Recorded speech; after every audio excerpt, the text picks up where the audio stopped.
Film की शुरुआत एक लड़की को दिखाते हुए होती है जो लिफ्ट मांग रही है। ऐसा लगता है जैसे उसकी गाड़ी खराब हो गई हो। एक ट्रक ड्राइवर उसके पास आता है और उसकी मदद करने का कहता है, लेकिन औरत उसे नजरअंदाज कर देती है, ये सोच करके वो कहीं उसके साथ बुरा भला ना करे। इसके बाद एक अच्छा नजर आने वाला शख्स आता है और वो भागकर उसकी गाड़ी में बैठ जाती है। लेकिन अफसोस कि उसका ये फैसला अच्छा साबित नहीं होता है, क्योंकि उसे अपनी सीट के नीचे मरे हुए इंसान का हाथ मिलता है, जिससे ये साबित होता है कि मासूम नजर आने वाला शख्स दरअसल सीरियल किलर है। अगले ही लम्हे वो अपनी कार रोककर रेंच पकड़ता है और औरत को मौत के घाट उतार देता है। सीन शिफ्ट होता है और कुछ दिनों बाद एक बस जिसमें कई मुसाफिर सवार थे उसी सड़क पर जा रही होती है। उस बस में एक वांग नामी शख्स है जो कि एक इंश्योरेंस एजेंट होता है। ड्राइवर टोनी सबको बताता है कि कुछ दिन पहले इसी जगह से एक औरत लापता हो गई थी। इसी दौरान रेडियो पर एक ऐलान सबको सुनाई देता है कि एक हादसा हुआ है जिसकी वजह से तमाम सड़कें बंद हो गई हैं।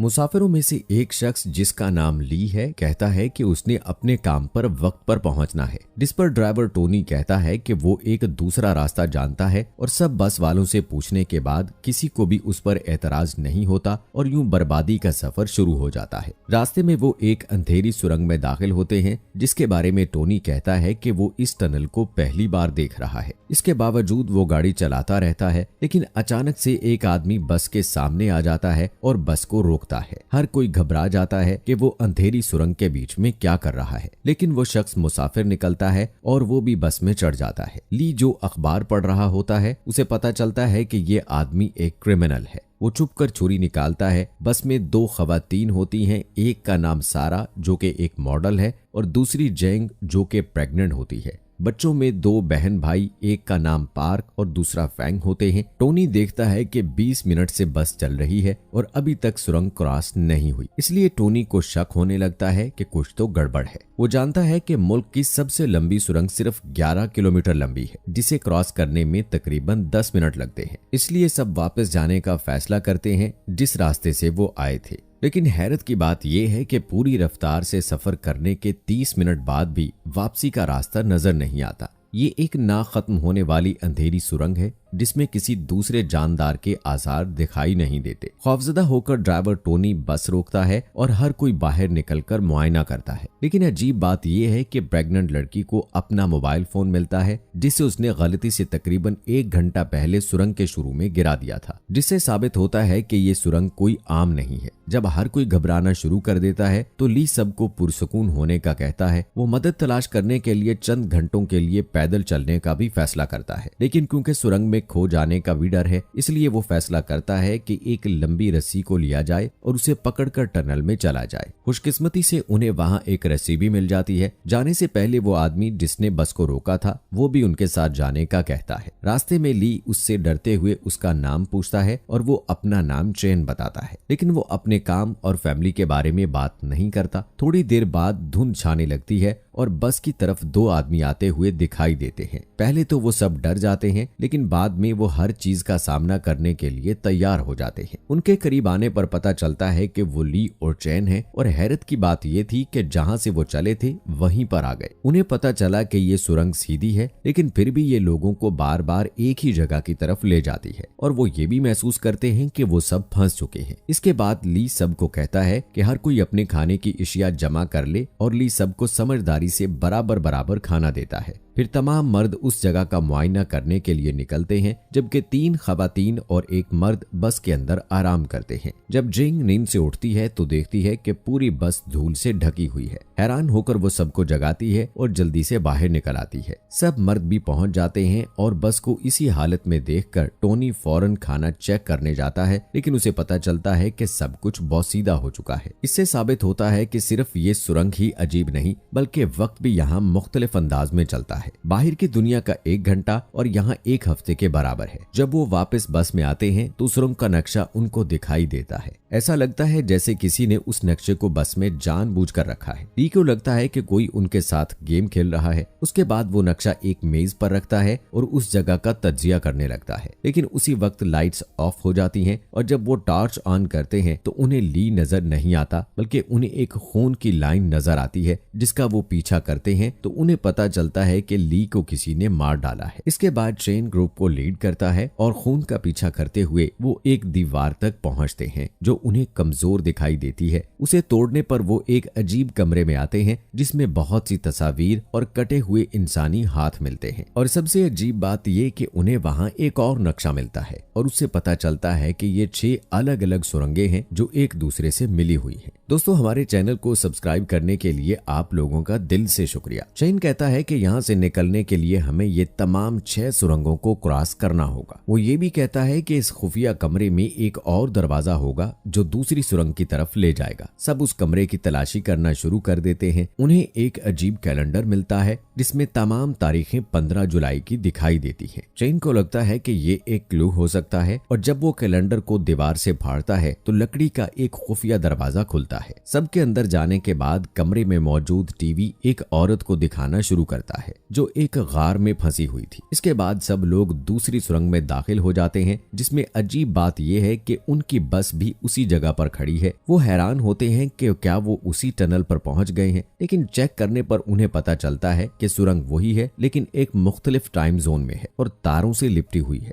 खाने की तलाश में वो सब बस के अंदर चले जाते हैं। वहां उन्हें नूडल्स का एक कार्टन मिलता है। ड्राइवर टोनी को सीट पर एक बंदूक मिलती है और वो लालच में आ जाता है। टोनी सबको धमकी देता है कि खाने की तमाम एशिया मेरे हवाले कर दे। अपनी जान के डर से वो सब खाना उसे दे देते हैं। अब क्योंकि वक्त तेजी से आगे बढ़ रहा है इसलिए उन सबको बहुत जल्द भूख लग जाती है और वो आहिस्ता आहिस्ता कमजोरी महसूस करने लगते हैं। थोड़ी देर बाद सारा भूख बर्दाश्त नहीं कर पाती इसलिए वो टोनी के पास जाती है और नूडल्स के एक पैकेट के बदले वो अपना जिस्म बेचने को तैयार हो जाती है और टोनी फौरन राजी हो जाता है। जब वो दोनों बिजी होते हैं तो वांग छुपकर बस के अंदर जाता है और एक पैकेट को उठा लेता है। उसी वक्त टोनी उसको पकड़ लेता है और उसे मारना शुरू कर देता है, लेकिन इससे पहले कि वो उसको मारता कोई उसे पीछे से वार करके मार देता है। जल्द ही सब जमा हो जाते हैं और ये सब देखकर हैरान रह जाते हैं। वांग को बहुत भूख लगी होती है इसलिए वो खाने के पैकेट की तलाश में बस के नीचे झुकता है तो उसे वहां एक मेन होल नजर आता है। सब मिलकर बस को धकेलते हैं और उन्हें एक मेन होल नजर आता है। सब उसमें दाखिल हो जाते हैं। वो एक और अजीब से दिखने वाले कमरे में पहुंच जाते हैं जिसमें कुछ अजीबो गरीब तस्वीरें और इंसानी आज़ाबी दिखाई देते हैं। टीवी पर दिखाया जाता है कि पहले की औरत को अब गार के अंदर पानी में डुबोया जा रहा है। सब उसको नजरअंदाज करते हैं और बाहर निकलने के रास्ते की तलाश करते हैं। दोबारा वहां वही कैलेंडर नजर आता है। उसे हटाने पर एक और खुफिया दरवाजा खुलता है।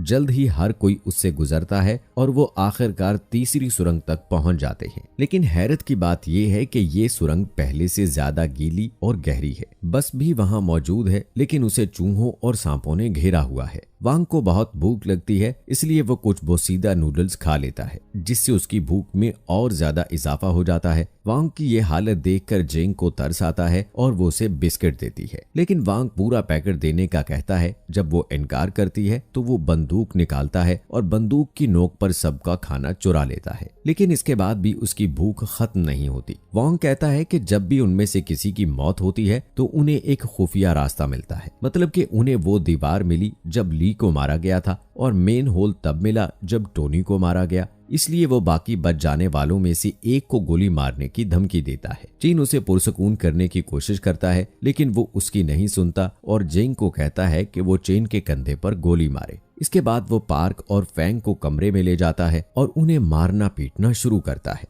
जब फैंग अपने भाई को बचाने की कोशिश करती है तो वो उस पर फायर करके उसे मार देता है। पार्क अपनी बहन को आहिस्ता आहिस्ता मरते हुए देखता है। इस सब के बाद भी वांग नहीं रुकता और सारा का गला दबाने की कोशिश करता है, लेकिन इससे पहले कि वो ऐसा कर पाता कोई उसे पीछे से आकर कत्ल कर देता है। अब 2 अफराद के मरने के बाद एक खुफिया रास्ता मिलता है जिसके जरिए वो चौथी सुरंग तक पहुंचते हैं जो कि एक साइकेडलिक सुरंग है। वहां पहुंचकर जेंग और सारा बस के आसपास देखने लगते हैं। उस जगह पर सारा को विजन्स आने लगते हैं और वो मरे हुए लोगों को देखने लगती है। वहां से डरकर वो बाहर निकलती है और उसे लाशें पड़ी हुई नजर आती हैं। वहां उसे एक आईना दिखाई देता है और जैसे ही वो उसमें देखती है कोई पीछे से आकर उसे खत्म कर देता है। चेन जेंग के पास वापस आता है जिसने एक बच्चे को जन्म दिया है। बाकी बचे हुए 3 लोग आगे बढ़ते हैं, लेकिन रास्ते में पता चलता है कि छोटा बच्चा मर गया है। चेन जेंग को आगे बढ़ने के लिए कहता है, लेकिन तभी वो चाकू निकालकर उसे मार देती है। थोड़ी देर बाद वो एक कमरे में जाता है, वहां उसे एक एक्सपेरिमेंट के लिए रखा गया था। फिर हमें दिखाया जाता है कि एक फौजी मीटिंग चल रही होती है और यहाँ पर हमें पूरी कहानी का पता चलता है। एक आर्मी जनरल कहता है कि फिल्म के आगाज से ही सीरियल किलर जेम्स पकड़ा गया है, लेकिन अब वो कोमा में है और उसने कई लड़कियों को अगवा और कत्ल भी किया था। लेकिन सैयारा नामी लड़की अब भी जिंदा है और मसला ये है कि सीरियल किलर के अलावा कोई नहीं जानता कि वो कहाँ कैद है। क्योंकि वो कोमा में है, इसलिए उससे पूछगुछ भी नहीं की जा सकती। इसलिए फौज ने मुल्क के बेहतरीन ब्रेन रिसर्च इंस्टीट्यूट के साथ मिलकर जेम्स के ब्रेन में विजन्स के जरिए जाकर सैयारा का पता लगाने का फैसला किया है। अगले दिन एक साइकोथेरापिस्ट जेम्स को होश में लाने में कामयाब हो जाता है और वो साइकोथेरापिस्ट कोई और नहीं बल्कि ट्रेन होता है। यहाँ हमें ये भी पता चलता है कि वो सैयारा ट्रेन की बीवी है। इससे पहले हमने जो भी देखा वो जेम्स के विजन में हो रहा था। अगले दिन के एक्सपेरिमेंट में दीवार पर लगे कैलेंडर से उन्हें क्लू मिलता है। उन्हें पता चलता है कि ट्रेन की बेबी एक दरिया के करीब कैद है, लेकिन मसला ये है कि मूसलाधार बारिश की वजह से सूरत हाल तशवीशनाक होती जा रही है और अगले 30 घंटों में दरिया के दोनों किनारों पर मौजूद तमाम गारें पानी से भर जाएंगी, जिससे सैयारा की जिंदगी खतरे में है। आर्मी जनरल चीन के पास आता है और चीन उससे पूछता है कि हर कैलेंडर पर 15 जुलाई क्यों लिखा होता है, जिस पर चीफ बताता है कि इसी दिन सीरियल किलर के माँ बाप मर गए थे और इसी दिन उसके बाप को पता चला था कि उसकी माँ का एक ड्राइवर के साथ नाजायज ताल्लुक है और दोनों के दरमियान झगड़ा हुआ, जिस पर उसकी माँ ने उसके बाप को छुरा घोंप दिया। जब ट्रेन जेम्स के दिमाग में दाखिल हुआ तो उसका मिशन टनल से बाहर निकलता था ताकि जेम्स कोमे से जाग सके। इसलिए उसने ये नहीं सोचा था कि इतनी शख्सियात होंगी। इसी तरह चेन को इन सब के साथ बातचीत करनी पड़ी ताकि वो अपनी बीवी की कैद के बारे में जान सके। चेन का असल मिशन असल मुजरम को तलाश करना था। ली एक बेहतरीन शख्स था जो जेम्स से मुशाबहत रखता था। चेन ने सोचा था कि ली जेम्स को इस ग्रुप से बाहर निकाल सकता है, लेकिन बदकिस्मती से वो सुरंग में लाइट्स जाने के बाद अचानक गायब हो गया। दूसरा शख्स ड्राइवर टोनी था जो एक गुस्सीला आदमी था और ये भी जेम्स से मुशाबहत रखता था। तीसरी और चौथी शख्सियत वॉन्ग सेल्समैन और मॉडल सारा थी जो जेम्स के माँ बाप से मुशाबहत रखते थे, क्योंकि जेम्स का बाप सेल्समैन और उसकी माँ एक मॉडल थी। पांचवी और छठी शख्सियत वो जुड़वा बच्चे थे जो उसके बचपन की शख्सियत से मुशाबहत रखते थे। लेकिन एक और शख्सियत है जो बस में नहीं थी और हमेशा अंधेरे में छुपी रहती है। ये वो शख्सियत है जिसने ली, टोनी और वांग को छुपकर कत्ल किया था। लेकिन मजीद जानने के लिए चेन को एक और तजर्बे की जरूरत थी। अगले दिन चेन बराह रास्त जेम्स का सामना करता है और अपनी बीवी के ठिकाने का पूछता है, लेकिन जेम्स उसे कुछ नहीं बताता और उसे अपने मुख्तलिफ हिस्सों में ले जाता है जहां उसकी जिंदगी के मुख्तलिफ वाकयात हुए थे। चेन पार्क का सामना करता है जो जेम्स की सबसे कमजोर शख्सियत है। चेन उससे अपनी बीवी के बारे में पूछने की कोशिश करता है, लेकिन उसकी जुड़वा बहन फेंग उसे रोकती है। इसके बाद चेन एक सिनेमा हॉल पहुंचता है जहां उसका सामना सुरंग के अंदर होने वाले तमाम कत्ल के पीछे असल बुराई से होता है और उसे पता चलता है कि वो कोई और नहीं बल्कि खुद चेन है। और हमें यह भी पता चलता है कि जेम्स इतना बुरा है कि जो उसे देखता है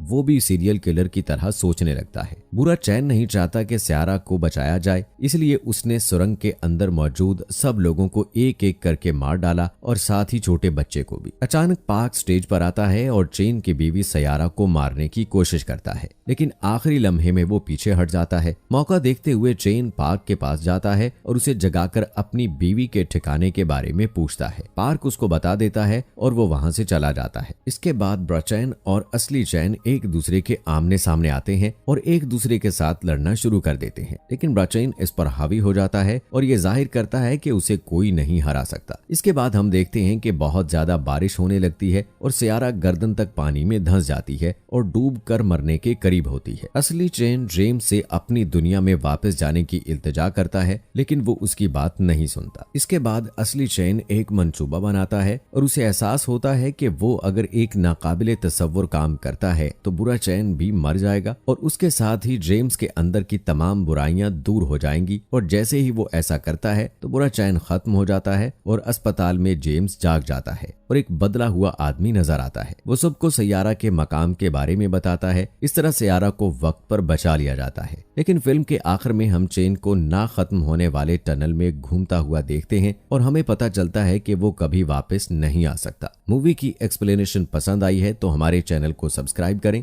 मिलते हैं अगली वीडियो में, तब तक के लिए अल्लाह हाफिज।